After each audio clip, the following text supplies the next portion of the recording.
You're beginning to learn the piano. You've played for a few weeks, a few months, and you're wondering if piano learning apps are worth your time. They're much more affordable compared to teachers, but are they good enough? Hi, my name is Jazer. I've played the piano for 18 years and I've taught for more than 10 years. And today I want to share with you some pros and cons of these piano learning apps. And by the end of this video, you will know if they are worth your time.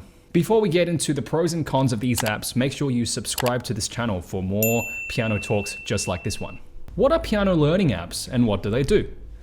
Well, these days, most people sign up for gym memberships without working with a personal trainer, or people learn to cook without working with a professional chef. Using the same model, piano learning apps aim to democratize piano learning, where they teach a basic piano beginner course without the expensive price tag of a human coach.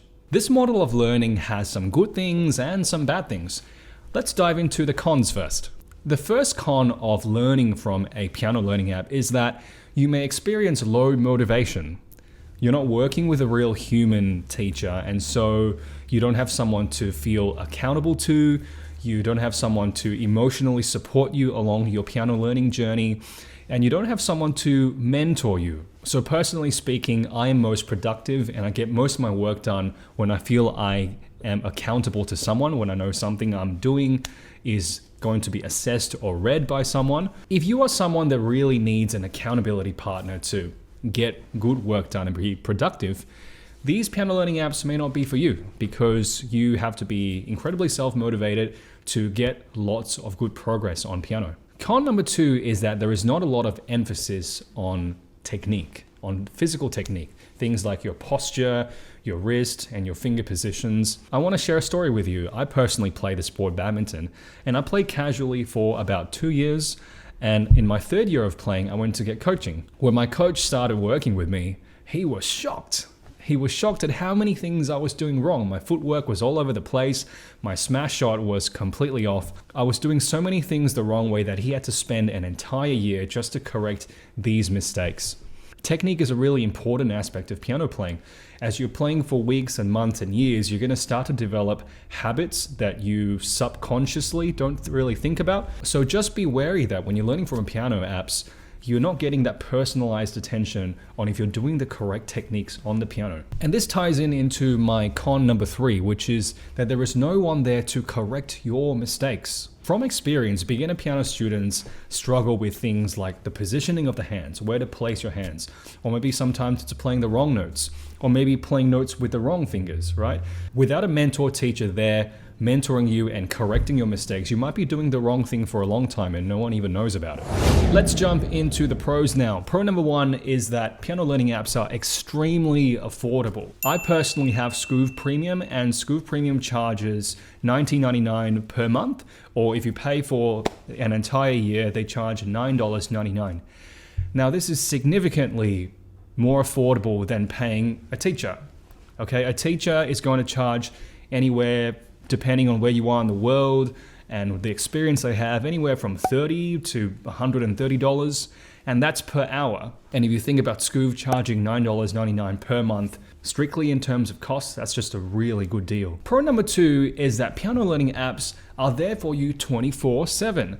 So in a traditional face-to-face lesson, you will get the support and the instruction from the teacher in the half an hour or 1 hour that you're there with them in their studio. But piano learning apps are there with you literally the entire day. If you wanted to have lessons for 3 or 4 hours a day, you totally can do it. You can go completely at your own pace with these apps. Some of you are full-time workers and you have kids and you're thinking, I really need some kind of piano learning schedule that really fits my schedule. This could be for you. Some of you are working part-time or you're retired and you have lots of hours in the day to spend on piano. These apps are also a great option for you. Just wanted to show you what it looks like inside one of these piano learning apps. I personally use Skoove. I really like them. You can see they have beginner, intermediate, and advanced course. They even have theory stuff like reading sheet music and learning a bit of chords and scales. Just for today, let's have a look at the intermediate 2 course. I want to share with you clocks from Coldplay.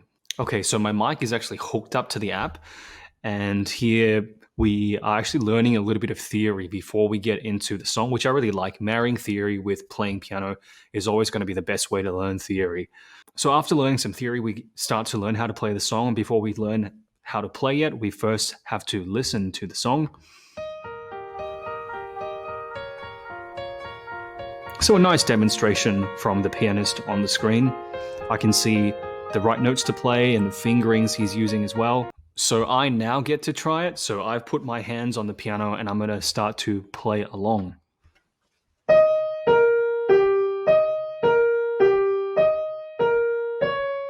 And I can be watching his fingering as well as he's playing to make sure that I'm doing the right things. Now, the third pro for piano learning apps is that there are tons of lessons and songs that you are going to love to play in these apps. These apps are always trying to improve, they're trying to stay ahead of the competition, so they're really going to care about you and how engaged you are in their course. So when you sign up with them, it's likely that you will get to choose and play what you want to play, as opposed to what a potential teacher wants you to play. So there you go, I've given you some pros and cons of these piano learning apps. Would you like to try one? If you want to try one, go and click the link in the description below.